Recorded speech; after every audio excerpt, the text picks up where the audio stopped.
that person. I just have to find it on my I phone. got the audio. It's 5:30. Time to call our meeting to order for the Aberdeen City Council. We are experiencing Councilmember Bunsness, are you there? We're having trouble connecting with that. So Carl, roll call for the rest of us, I guess. Councilmember Remley. Here. Ronayne. Here. Lunsman. Here. Slate Hansen. Here. Johnson. Here. Bunsness. Olson. Here. Rux. Here. Mayor Leifson. Here, please join me in the Pledge of Allegiance. I pledge allegiance to the flag of the United States of America and to the republic for which it stands, one nation, under God, indivisible, with liberty and justice for all. And I entertain a motion to approve last week's minutes. Second. Motion Slade Hansen, second by Rux. If there are no changes, all in favor of approving, say aye. Aye. Opposed, no. Motion carries. And Brody and Shelley, the downtown stuff, Linda's going to handle that in his city manager's report. So if you want to comment when we get to that, that'll be fine. Okay? It shouldn't take us long. We have items A through F on our consent calendar. I'd entertain a motion to approve those. So moved. Second. Motion Johnson, second by Rux. Questions on any? All in favor say aye. Aye. Opposed, no. Motion carries. Under new business tonight, we have a couple of rezoning ordinances presented for first reading. The first is 190501. Brett. This is at 1122 Main Street South, requesting to rezone from Neighborhood Commercial District to Central Business District. The property is currently within the property. The setbacks requirements for the properties are different, thus they're requesting to rezone in order to develop the property. Move to approve. Motion Johnson, second by Slade Hansen. We'll try again. David, are you there? He is not. Questions or comments on this rezoning? Brett, you were recommending approval? Yes, staff and planning commission recommend approval. Anyone else? Roll call for first reading then, please, Carl. Councilmember Remley. Aye. Ronayne. Aye. Lunsman. Aye. Slate Hansen. Aye. Johnson. Aye. Olson. Aye. Rux. Aye. Mayor Leifson. Aye, motion carries. The next rezoning is 190503. Brett? This property is at 1701 and 1719 Holiday Circle in 2002 19th Street North. This is south of Wiley Lake. They're requesting a rezone from Highway Commercial District to R2 Medium Density Residential District. The petitioner is requesting the petition rezone in order to bring the property into a zoning district that allows for residential development. A preliminary and final plat was submitted in conjunction with this rezoning. Staff and planning commission recommend approval. Move approval. Second. Motion Rux and second by Olson. Any questions on this one? Carl, first reading, please. Councilmember Rux. Aye. Olson. Aye. Johnson. Aye. Slate Hansen. Aye. Lunsman. Aye. Ronayne. Aye. Remley. Aye. Mayor Leifson. Aye, motion carries. Next, our city attorney brings us a resolution setting a fee for a full-service on-sale restaurant liquor license. Ron? Thank you, Mayor. Council members, I want to try to explain this to you in a way that makes some sense. About 10 years ago, a little over 10 years ago. You mean you have talked down to us for this? Maybe. But a little over 10 years ago, our state legislature passed a law allowing for restaurant liquor licenses, on-sale restaurant, full-service liquor licenses. And the councils and cities throughout the state were charged with establishing the fair market value for those licenses. And 10 years ago, the city of Aberdeen council did that and determined our fair market value at $100,000. We were then required by law to hold that for the 10-year period. The 10-year period has now elapsed, and municipalities throughout the state, I think, are undergoing reviews of those who pass this type of license are undergoing reviews of their license fees as well.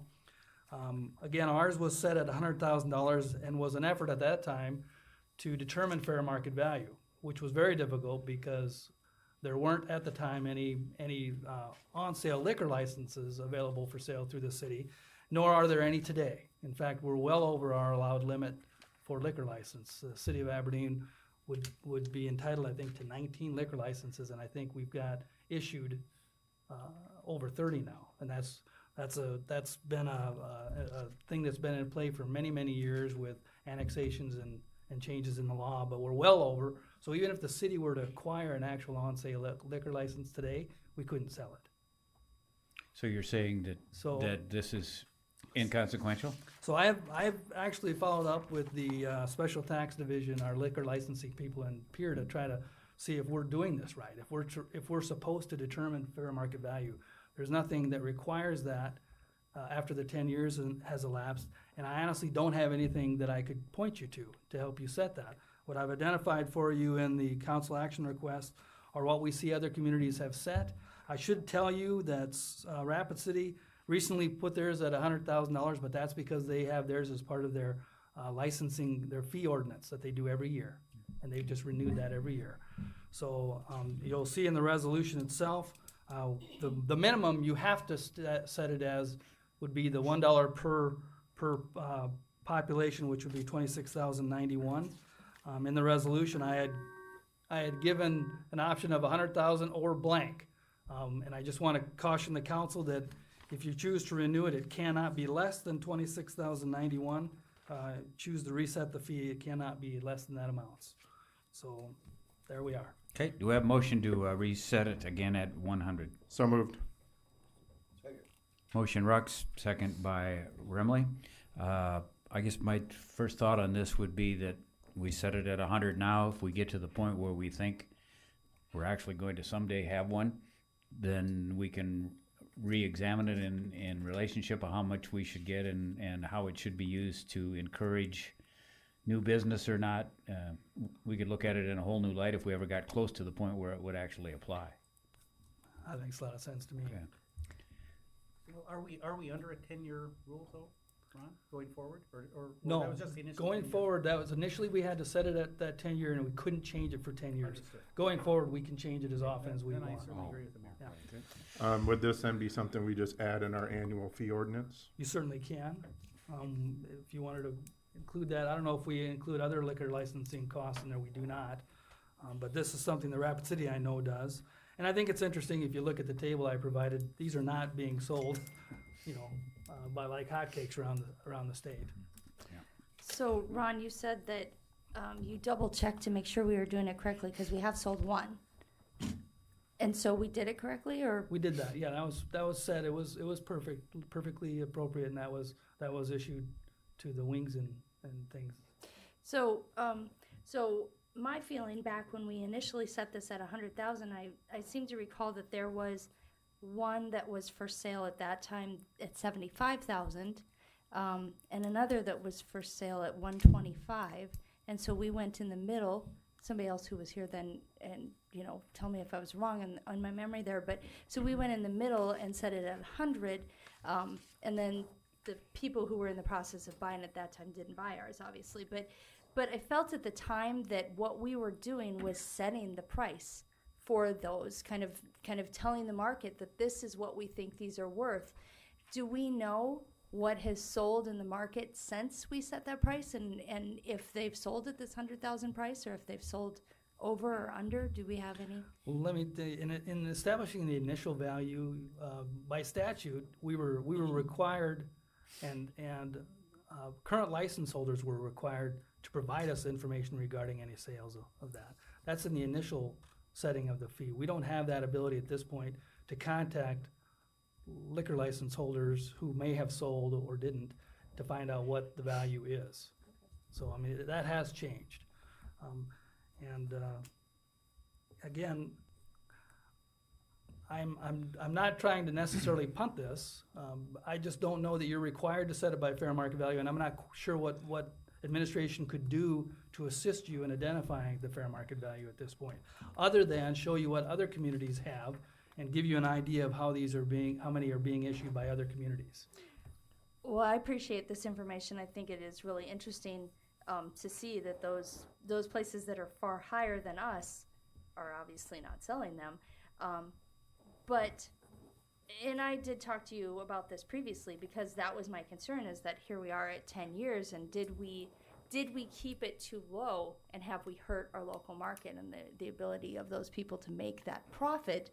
I mean, these are considered highly valuable it's my understanding that liquor licenses are considered highly valuable. So again, that was my concern, that if we, for 10 years, left it at 100,000, did we keep that market down too low? But if we don't know, I guess we don't know. But does anyone else have an opinion in that regard? I think it's very difficult to determine the sale of a liquor license because a lot of times it is sold with the business. At the time, I think it was New York downtown, which was closed, was selling their liquor license. And then I think there was one from that Mr. Wagner had annexed over on Roosevelt Street off that land, was the two we had to go of that were of active sale. So it's very hard to determine. I hear that some of them get sold for more than 100,000. I also hear that some of them are less than 100,000 if they're going with the business. So it's very tough to determine the value of these as they're being sold. So like I say, I'm comfortable with 100,000. Like I say, if it's a good business, a lot of times people pay more for it. I think the on-sale liquor licenses without the restrictions are more valuable than the one with the restrictions. Because there is of an at lea- annual fee with this one. Yeah, because there is, you have to have 60% of your sale from food, where a normal liquor license does not have that restriction. So those are probably a little more valuable than what these are. So you don't think that we have to have any concern that we're keeping the market down on? If all of a sudden we get a bunch of people wanting to come in, we might need to look at it because maybe, I don't mind it because that just means more businesses want to come here and that the other people are doing fine enough to not sell their liquor license. So, like I say, for me, keeping it at 100,000 is perfectly fine. I mean, if you look at Brookings, which, theirs is at 100,000, Piers at 110, Spearfish 130, Watertown, I'm still trying to figure out why theirs is 205, but, like I said, I'm fine at 100,000 if we can do it every year. Well, we can look at it every year if all of a sudden we get a rush of people wanting to do that. Other questions on the motion? If not, we have a motion and a second to leave that price at 100,000. All those in favor say aye. Aye. Opposed, no. Motion carries. Next is item D, Robin, with bids on mill and overlay. Okay, we took bids last Tuesday. There were two bidders. The low bid was turned in by Jensen Rock and Sand. As you'll recall, liens have done this primarily for us since the inception of our mill and overlay program. Jensen's have a presence in the western part of the state. They're familiar with this business, and they do have part of the staff from Aberdeen Asphalt, which is who they purchased the business from. We're recommending the award of the bid to Jensen Rock and Sand in the amount of $511,636. Moved. Second. Motion Ronin, second by Lunsman. Questions, anybody? All those in favor of awarding the bid to Jensen, then say aye. Aye. Opposed, no. Motion carries. Next item, Mr. Braun is here to talk to us about bids at the water treatment plant. Two bids that look like they're not bidding on the same thing. One for 44,000 and one for 81. What happens there? Yeah, this is to remove the dome that had collapsed with snow load this winter. That second, the higher bid, they generally bid really high. They come from Coleman, so they have a little farther to mobilize. Okay. So I'm recommending for B&B Contracting for $44,000 for the removal of the dome. Move to approve. Second. Motion Ronin, second by Johnson. Questions, anybody? All those in favor of accepting the B&B bid, say aye. Aye. Opposed, no. Motion carries. Next is from Robin, a change order. Robin? Okay, we've got the first change order and pay estimate for accessible quadrant improvement work, and the change orders for items that were not contemplated in this particular bid. We had some 6-inch concrete, things like that we didn't bid. We'll stay under our budgeted amount anyway, regardless of the change order. But the change order recommendation is for $17,438, and the first pay estimate to Wright and Sudlow in the amount of $61,562. Move approval. Motion Rux and second by Slade Hansen. Questions on this at all? Carl? Councilmember Remley, Aye. Ronayne. Aye. Lunsman. Aye. Slate Hansen. Aye. Johnson. Aye. Olson. Aye. Rux. Aye. Mayor Leeson. Aye, motion carries. Item G is bills presented for payment tonight. You have a list in your agenda material, and added to the list that came out last week, a payment to Prairie Home Inspectors for pigeon control in the amount of $7,250. So I'd entertain a motion to pay that and the other bills. I move to pay that and the other bills. Motion Ronayne, second by Olson. Questions on any of them? Carl? Councilmember Rux. Aye. Olson. Aye. Johnson. Aye. Slate Hansen. Aye. Lunsman. Aye. Ronayne. Aye. Remley. Aye. Mayor Leeson. Aye, motion carries. Item H is payroll May 12 to 25 and city share of social security, old age, and survivors insurance, retirement, health, and life. Moved. Second. Motion Johnson, second by Olson. Carl? Councilmember Remley. Aye. Ronayne. Aye. Lunsman. Aye. Slate Hansen. Aye. Johnson. Aye. Olson. Aye. Rux. Aye. Mayor Leeson. Aye, motion carries. City manager report, Lynn. Okay, thank you. I have one item this evening. The Downtown Association sent a letter to the city council and to the city manager on Wednesday, May 15th. Unfortunately, I didn't receive a copy of this letter until after the city council agenda was sent out on May 23rd, and that's why I'm bringing up the subject matter tonight without it being on the manager's report. And I know that the Downtown Association has extreme interest in this particular item dealing with streetscape. And as you know, their letter read as the following.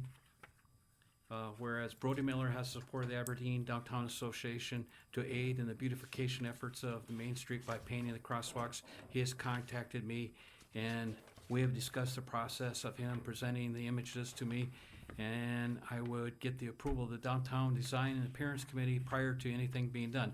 This opportunity to showcase the heart of the Hub City falls directly in line with the mission of the Aberdeen Downtown Association, and we appreciate the efforts of all involved. And that's the letter that we received from Shelley. Based upon this letter that I just read, administration just recently drafted a resolution of support and potential working agreement for all parties involved, which spells out responsibilities and duties. With your consent, I would like to send this agreement to the Downtown Association for their input. If you believe they should be a primary part of implementing authority, which I would ask for their input before placing this resolution and of support and working agreement on a later agenda. And you have that before you. I put kind of a packet together, which is the introductory letter to Shelley, then it shows the working agreement, and then it has the resolution, and I'd be happy to provide this to her this evening. I was gonna mail it tomorrow if in fact I got your consent, but I thought it would be a good place to start the process. Questions or, Shelley, you want a copy of this? Sure. As long as you're there, you can have my copy. But you might wanna give her the introductory letter too. This is important, you see. Okay. There you go. It's the same thing. All right, okay. Questions from the council? You've had a chance to. I think it was addressed that my primary concern is who would be overseeing the approval of the designs. And as long as the appearance committee is doing that, I'm okay. Something for you to look at and let us know what works and what doesn't. This council over the years has wanted to let the Downtown Association decide for itself as much as we can. So go to it. Okay. All right. Thank you, Lynn. Anything from anyone else before we adjourn? Move to adjourn. Motion Ronayne, second by Slade Hansen. All in favor, say aye. Aye.